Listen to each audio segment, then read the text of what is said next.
안녕하세요, 여러분. 오늘 시 영상 유튜브 온라인 수업 두 번째 시간 시작하도록 하겠습니다. 이번의 주제는 나를 위로할 수 있는 사람은 누구일까? 라는 주제로 윤동주 시인의 쉽게 쓰여진 시 같이 한번 보도록 하겠습니다. 먼저 여러분과 같이 고민해 볼 질문은 이겁니다. 나를 먼저 진심으로 위로해 줄 수 있는 사람은 누구일까? 위로에 대해서 알아볼 건데요. 위로라는 게 사실 이게 되게 쉽지가 않아요. 자칫 잘못했다가는 위로하려던 내 마음이 상대방에게 더 상처를 줄 수 있거나 혹은 더 아프게 만들 수 있는 거죠. 이 질문에 대한 답이 뭐라고 생각하시나요? 그냥 정답부터 미리 공개하면 이겁니다. 나를 먼저 진심으로 위로해 줄 수 있는 사람은 누구인가? 그건 바로 나죠. 나. 오늘 배울 시에서는 태어나서 처음으로 자기 자신을 위로한 사람의 이야기를 들어보려고 합니다. 그동안 그 사람이 그러면 왜 자신을 위로할 수 없었는지, 그 말을 반대로 하면 오늘 이제까지 자기 자신을 늘 미워하고 혐오하고 싫어했던 거죠. 그래서 자신을 늘 괴롭혔던 거죠. 자기가 먼저 자신을. 그러다가 어떤 계기를 거쳐서 처음으로 자신을 위로하게 됐는데 도대체 그게 어떤 이야기인지 같이 살펴보도록 하겠습니다. 먼저 한번 시를 읽어보도록 하겠습니다. 쉽게 씌어진 시. 창 밖에 밤비가 속살거려 육첩방은 남의 나라. 시인이란 슬픈 천명인 줄 알면서도 한 줄 시를 적어볼까? 땀내와 사랑내 포근히 풍긴 보내주신 학비 봉투를 받아 대학 노트를 끼고 늙은 교수의 강의 들으러 간다. 생각해보면 어린 때 동물을 하나, 둘, 죄다 잃어버리고 나는 무얼 바라? 나는 다만 홀로 침전하는 것일까? 인생은 살기 어렵다는데 시가 이렇게 쉽게 씌어지는 것은 부끄러운 일이다. 육첩방은 남의 나라, 창 밖에 밤비가 속살거리는데 등불을 밝혀 어둠을 조금 내몰고 시대처럼 올 아침을 기다리는 최후의 나. 나는 나에게 작은 손을 내밀어 눈물과 위안으로 잡는 최초의 악수. 네, 이런 시입니다. 먼저 첫 번째 1단계 기본 내용 파악 보도록 하겠습니다. 대략 어떤 내용이냐면 비 내리는 밤에 남의 나라에서 혹은 남의 나라처럼 느껴지는 곳에서 근데 거기가 어디냐면 일본식 원룸인 거예요. 다다미 방이라고 하는 거 보니까. 근데 여기에서 시인이란 슬픈 운명인 것을 알면서도 시를 적어 본대요.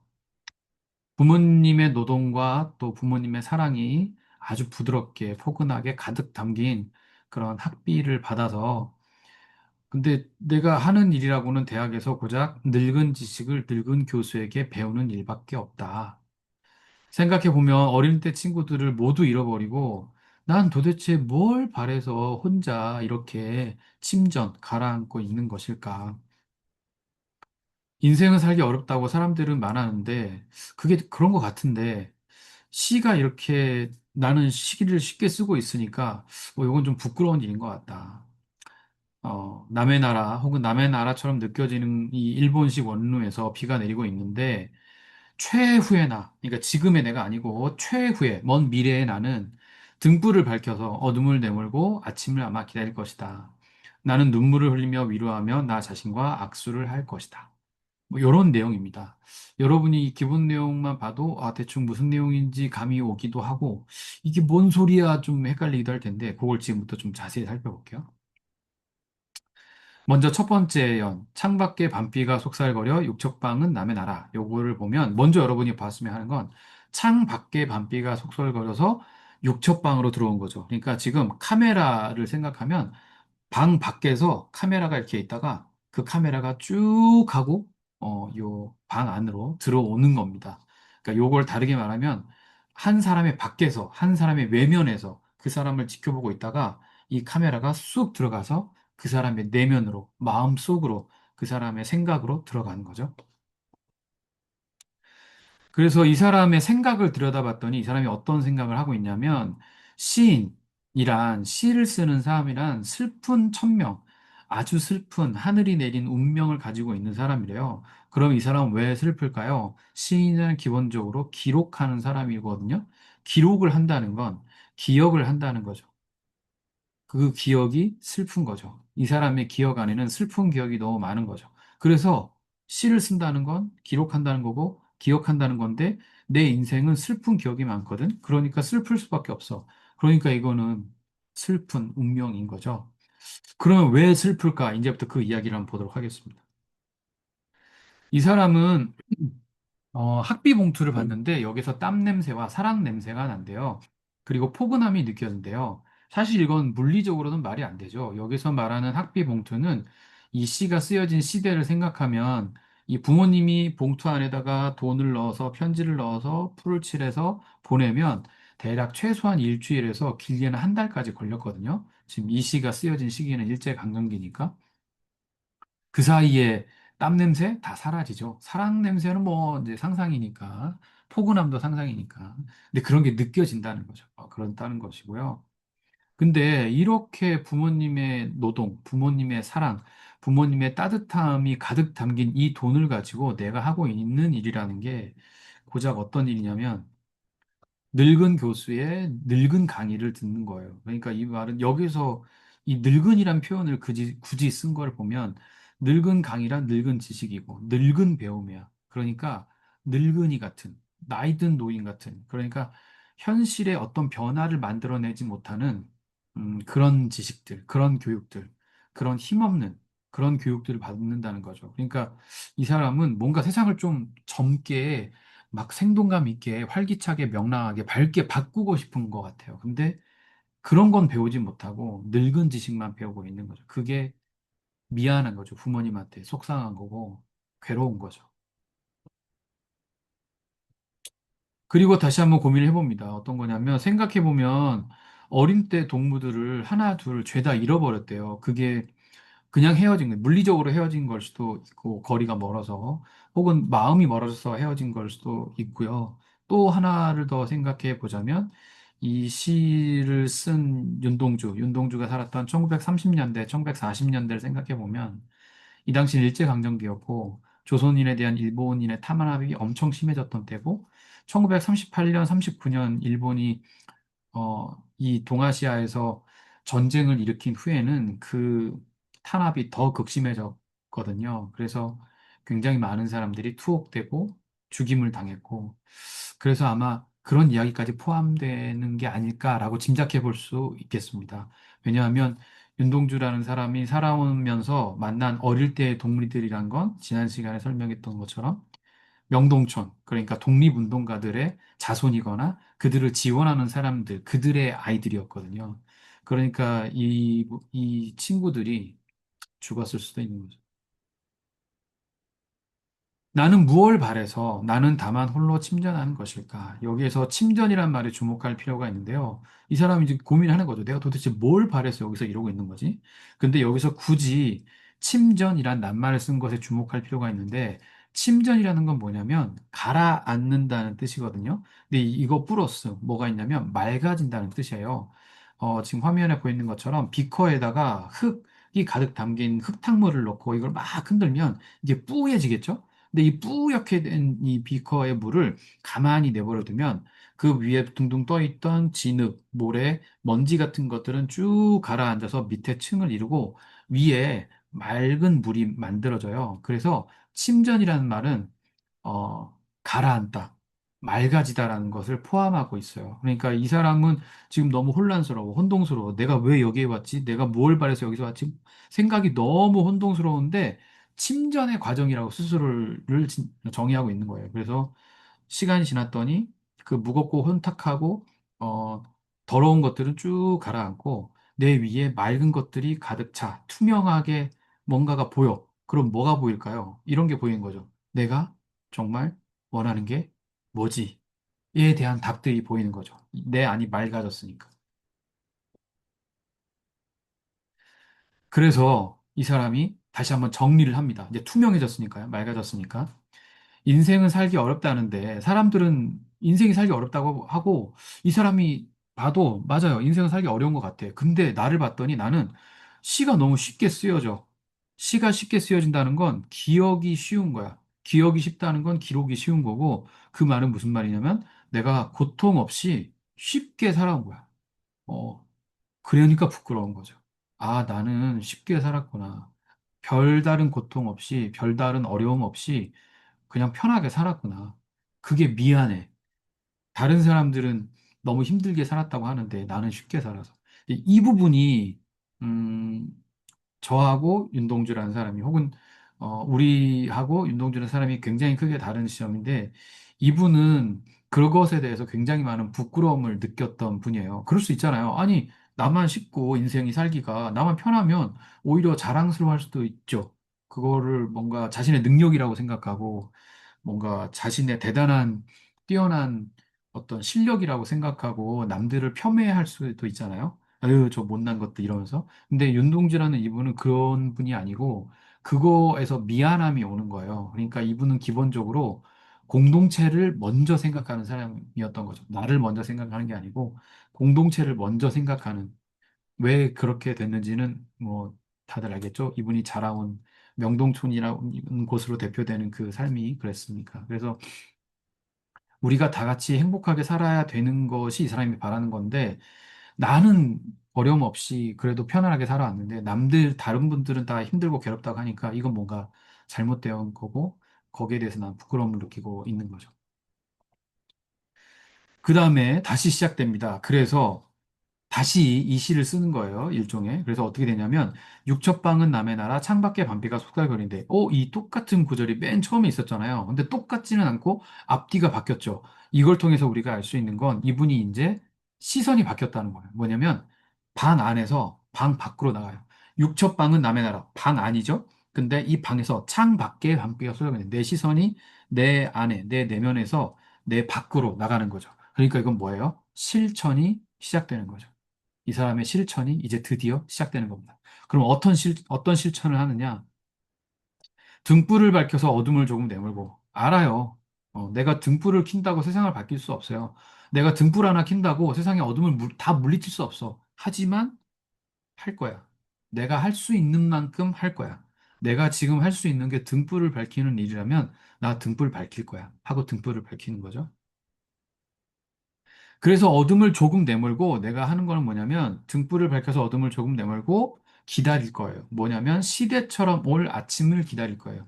여기서 아침을 기다리는 거는 너무나 익숙한 표현일 텐데 요 앞에 있는 게 조금 낯설 거예요. 뭐냐면 시대처럼 온다는 거야. 시대는 뭐냐면 철기 시대, 신석기 시대, 청동기 시대처럼 한 사람의 힘으로는 도저히 막을 수 없는 거대한 변화, 그런 것을 시대라고 합니다. 그래서 여기서 시대처럼 온다는 거는 아침이 오는데 이게 그냥 잠깐 왔다 사라지는 그런 변화가 아니야. 이 변화는 아주 거대한 거고 아주 대단한 거고 전 세계를 바꾸는 것이기 때문에 어느 한 사람도 이 변화에서 빠져나갈 수가 없어. 그런 아침이 올 거라는 거예요. 아주 거대한 변화가 올 거라는 거죠. 그리고 그 아침을 기다리는데 여기서 재밌는 건 지금의 내가 기다리는 게 아니에요. 어, 그걸 기다리는 건 최후의 나. 지금의 내가 성장하고 성장해서 지금의 내가 더 단단해지고 단단해져서 지금의 내가 더 실력 있고 더 능력 있고 더 뛰어난 사람이 된 그 최후의 나가 이런 거대한 변화가 올 아침을 기다리는 그 강력한 의지를 갖고 있는 사람이 될 거라는 거죠. 최후의 나가. 지금의 나는 아니에요. 그렇게 조금 실천을 하고 났더니 그제서야 이 사람이 뭘 했냐면 나는 나에게 작은 손을 내밀어서 눈물과 위안으로 최초의 악수를 나눠요. 이 말은 무슨 말이냐면 최초의 악수라는 말은 이 이전까지는 난 단 한 번도 나에게 악수를 한 적이 없어요. 나를 안아준 적이 없어요. 그러니까 나를 위로한 적이 없어요. 이제까지 나는 늘 나를 비난하고, 늘 나를 조롱하고, 늘 나를 경멸하고, 늘 나를 미워했죠. 너 왜 이것도 못해? 너 왜 이것도 안 해? 너 이것도 못하고 이것도 안 하면서 네가 어떻게 그럴 수가 있어? 너 아무것도 안 하는 거야. 너 아무것도 아니야. 너 약속을 안 지키고 있어. 너 쓸모없는 놈이야. 너 나쁜 놈이야. 하고 계속 자기 자신을 끊임없이 비난하고 부끄러워하고 그랬던 것이었죠. 근데 지금에서 와서야 처음으로 내가 나에게 손을 내밀어서 악수를 한 거죠. 어떻게 이게 가능했죠? 실천을 했으니까요. 등불을 밝혔으니까요. 예전에는 무서워서 혹은 자포자기의 심정으로 해봐야 안 될 거야. 혹은 하는 게 무서워. 안 할래. 도망다니기만 했다가 지금 처음으로 모르겠어. 근데 내가 할 수 있는 건 할래. 라고 처음으로 등불을 밝혔거든. 그때에서야 손을 내밀어서 악수를 한 거죠. 이런 내용의 시였습니다.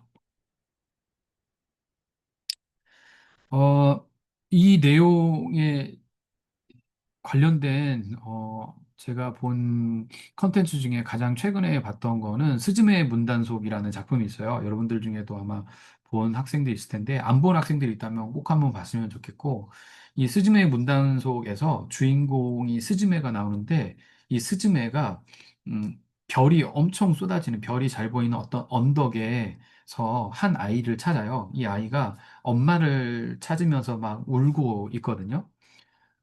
근데 스즈메가 이 아이를 꼭 안아줘요. 어, 스포입니다만, 죄송합니다. 스포입니다만, 미리 말씀을 드리면, 이 아이는 사실 어릴 때 자신이었거든요. 근데 이 아이도 알고 있었어요. 엄마가 세상을 떠났다는 걸, 더 이상은 엄마를 만날 수 없다는 걸 알면서도 그 현실을 외면하면서 계속 엄마를 찾으려고 했던 거죠. 근데 여기서 중요한 건 뭐냐면, 어, 이 어린 때의 스즈메보다 훨씬 커버린 고등학생 18살 스즈메가 이 어린 꼬맹이 스즈메를 안아준 거예요. 그리고 토닥여줬죠. 괜찮다고. 마음껏 놀라고. 그러면서 이 아이의 눈물을 받아주거든요. 음, 우리가 방금 전에 읽은 쉽게 씌어진 시에서도 처음으로 안아줬죠. 이 시를 쓴 윤동주라는 청년이 1942년에는 24살이었거든요. 근데 그동안에 자기 자신을 계속 미워하다가 이 24년이 지난 다음에야 자신을 안아준 거죠. 저는 이때가 진짜 어른이 되는 순간이라고 생각하거든요. 여러분도 이미 느낀 사람들이 많이 있겠지만 우리가 살다 보면 아프고 힘들 때가 많거든요. 그 원인은 주변에 있을 때도 많습니다. 뭐 엄마 때문에, 아빠 때문에, 친구들 때문에 상처받고, 선생님 때문에, 선생님 때문에 괴롭고, 힘들고, 어렵고, 그럴 때가 있죠. 그런데, 음, 언제까지 그 상처와 아픔 속에만 있을 수는 없잖아요. 언젠가부터는 그 상처와 슬픔에서 벗어나야 되거든요. 근데 그게 언제부터냐? 저는 내가 나를 위로해 줬을 때, 내가 나를 안아줄 때, 어, 나이가 든 내가 어릴 때 상처받은 그 아이인 나를, 어린아이 같은 나를 안아줄 때, 그때 비로소 저는 어른이 된다고 생각을 합니다. 어, 네. 그런 이야기였고요. 네, 요 3단계 공감, 비판, 추론, 상상이 있습니다. 여기에 네 가지, 다섯 가지 질문이 있는데 이 중에 두 가지를 선택해서 여러분은 답을 해주시고 저도 두 가지를 한번 답해 보도록 하겠습니다. 첫 번째 질문은 시 속에 내가 슬프거나 힘든 줄 알면서도 하는 것은 당신은 이 시에서 슬프거나 힘든 줄 알면서도 하는 것은 기록하는 것, 시를 쓰는 것이죠. 이 시 안에 있는 주인공 나는 그것이 자기가 해야 될 일이라고 생각하고 있었던 것 같아요. 그 기록이라도 해야 자기가 미안해하는, 자기가 슬퍼하는 이 시대를 기록하는 것이라도 해야 자신의 죄책감을, 부끄러움을 좀 덜어낼 수 있다고 생각한 게 아닐까 짐작할 수 있습니다. 제가 슬프거나 힘든 줄 알면서도 시도하고 있는 것은 바로 이 수업이에요. 제가 시 수업을 여러분 앞에서 강의로 진행해 본 적이 있었거든요. 여러분 선배들이죠. 여러분 선배들하고 했는데, 음, 저는 되게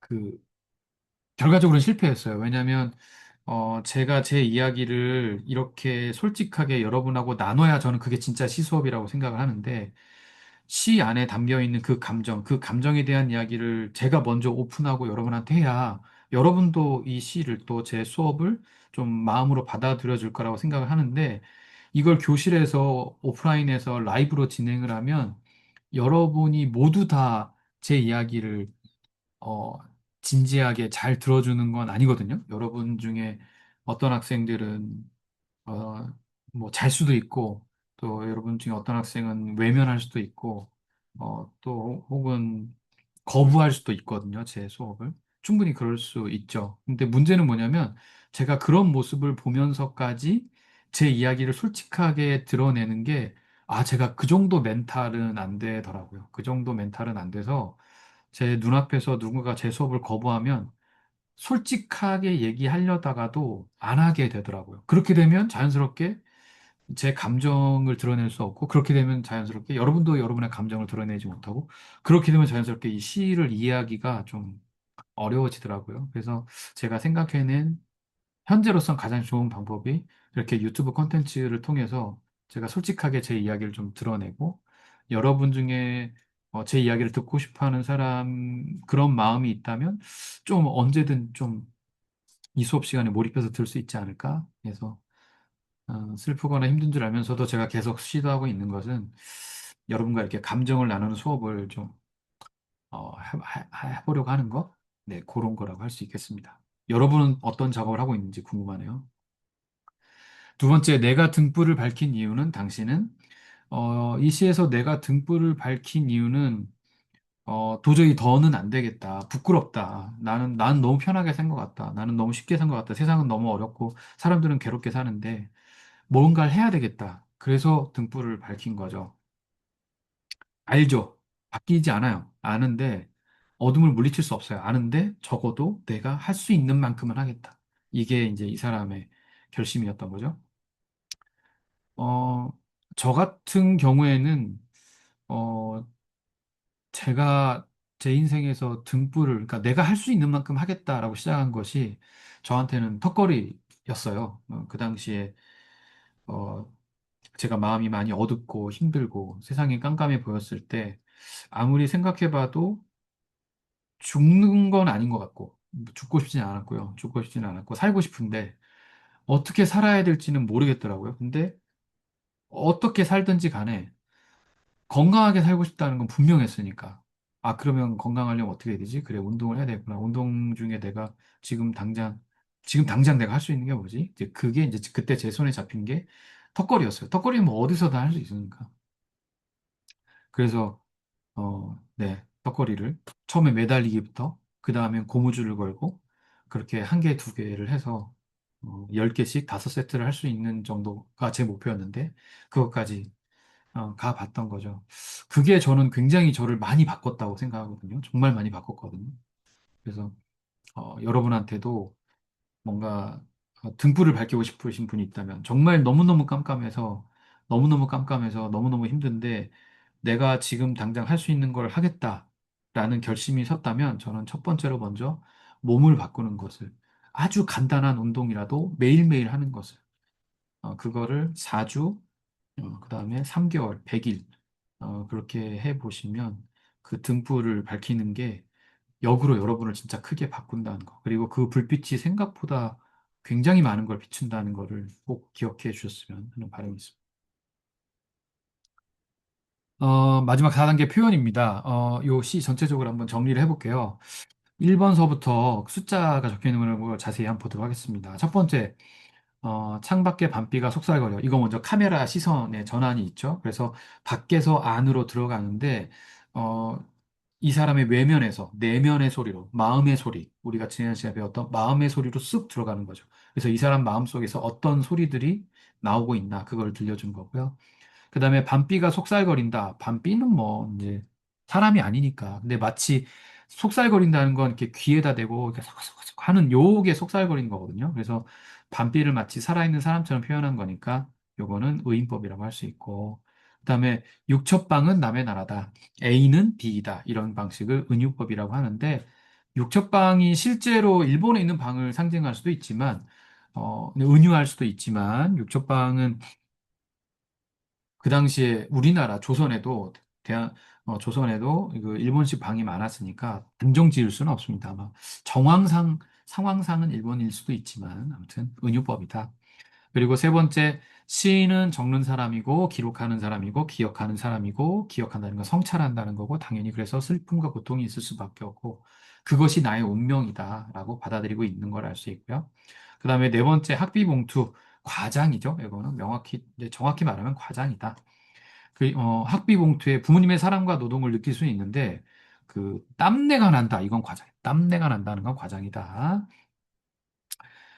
그다음 5번은 상징이라고 볼 수 있습니다. 늙은 지식을 배우러 간다. 여기서 늙은 교수의 강의 들어간다는 걸 의미하고요. 현실의 변화를 만들 수 없는 힘없고 낡은 지식을 의미하는 거라고 볼 수 있습니다. 그 다음에 6번, 죄다 잃어버리고 모든 친구를 잃어버렸다. 너무너무 외로운 상황이다. 이런 걸 알 수 있고요. 그 다음에 7번, 침전. 요거는 일종의 상징이라고 볼 수 있는데, 가라앉다, 더하기, 맑아진다.